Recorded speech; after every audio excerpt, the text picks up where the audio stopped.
आपण माने देखुथिबा ए भव्य मंदिर स्वामी गोविंदराजकर जो मंदिर तिरुपति रे अवस्थित समृद्ध इतिहास रे परिपूर्ण ही मंदिर 1200 शताब्दी रे निर्मित।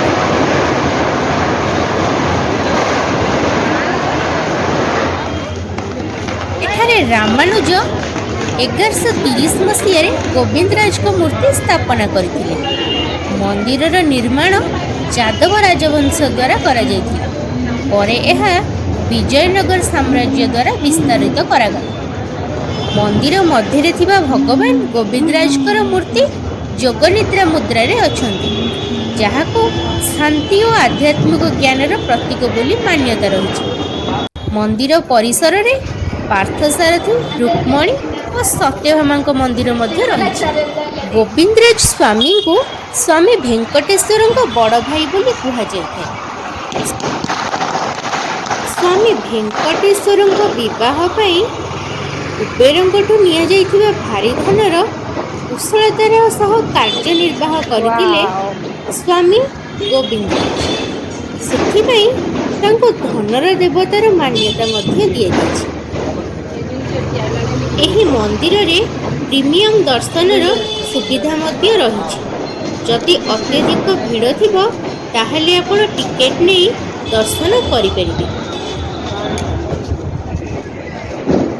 क्रिस्टल माड़ीगुड़ा बड़ी सुंदर।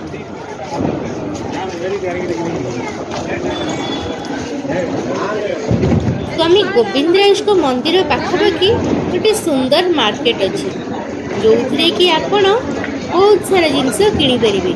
देखंतु केते सुंदर चूड़ी, बासन कुसन, ता सहित लकेट, चाबी रिंग एमिति बहुत किछि जिनस मिलुछि। मंदिर भितर को जेहेतु मोबाइल अलाउ नहीं, सेथिपई मु बाहर टिके वीडियो करी आपनको देखै छी। तो एठिका तोरणर लाइटिंग सबुठु सुंदर ए मंदिरर सौंदर्य को द्विगुणित कर देउछि। तिरुमाला पहाड़ पाखरे स्थित उड़ीमलम ग्राम रे अवस्थित परशुरामेश्वर मंदिर। एही मंदिरटी भगवान शिव को समर्पित।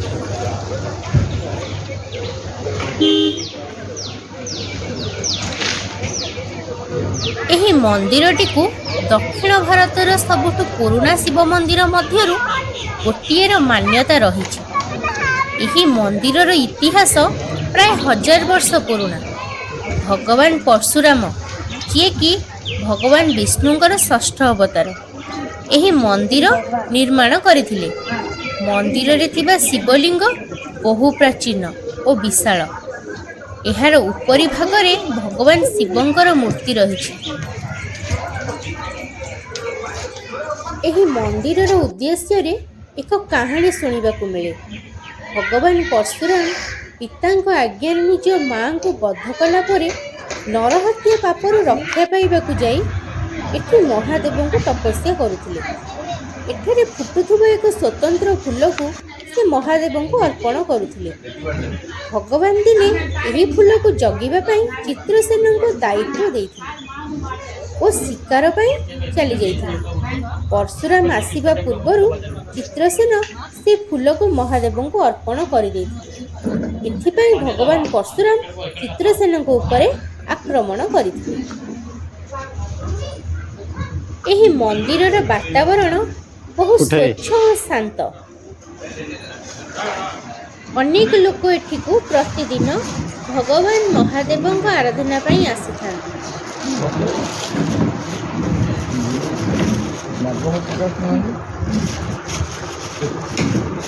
मो हाथ रे थिबा ही फटोटी भगवान परशुरामेश्वर महादेवंकर। एही मंदिर रे शिवरात्रि, शिव पार्वती विवाह, दीपावली, नवरात्रि एमिति अनेक पर्वपर्वाणी पालन करा जाय, जोंथिरे कि बहु लोकंकर समागम हुए।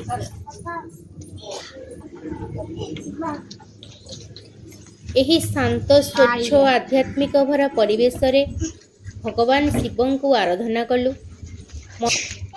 मंदिर परिसर रे किछि समय मध्य व्यतीत कलु। एहा परे पुणी आमे बाहरिलु ଆମର ଅନ୍ୟ ଏକ ଗନ୍ତବ୍ୟ ସ୍ଥଳକୁ। అదే తింటా ఉందే ఎంతైనా కూడా తినేస్తుంది, తిన్నే ఉండదా ఎంతైనా కూడా తినేస్తుంది. అవునా కొంచెమే కొంచెం ఇస్తాం ఇంకల్